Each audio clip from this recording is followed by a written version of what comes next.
সবুজ প্রকৃতি, ধান খেতে শিশির বিন্দু, মেঠো পথে কৃষক চলে, বাগানে তো অনেক রকমেরই গাছ রয়েছে। গ্রামের মেঠো পথে চারিপাশে ধান ক্ষেত এবং ঘাসের ডগায় শিশির ভেজা। গাছে কলা ধরেছে, আর এই কলা ফুলকে আমাদের আঞ্চলিক ভাষায় মগজি বলে থাকি। সবুজ মাঠে রোদের ছোঁয়া, শিশির ভেজা ধান, মেঠো পথে কৃষক চলে, কাঁধে নেওয়া প্রাণ। বাগানে রয়েছে অনেক রকমের গাছ। আসসালামু আলাইকুম, আমি আজকের ভিডিওটা শুরু করলাম।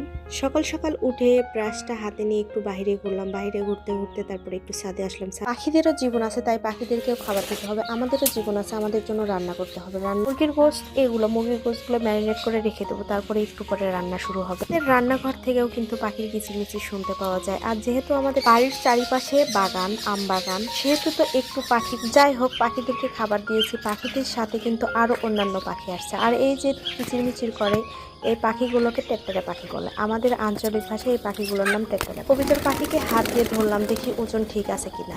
একটা কবিতরকে ধরার সাথে অন্যান্য কবিতরেরা ভয়ে উড়িয়ে টিনের উপর বসে পড়লো। ছাদ থেকে গাছগুলো মাশাআল্লাহ অনেক সুন্দর দেখতে পাওয়া যায়। তাই বলতে বলতে ভিডিও শেষ পর্যায়ে চলে আসলাম। আজকে আর বেশি বাড়াবো না। আজকের ভিডিও এ পর্যন্ত। আল্লাহ হাফেজ।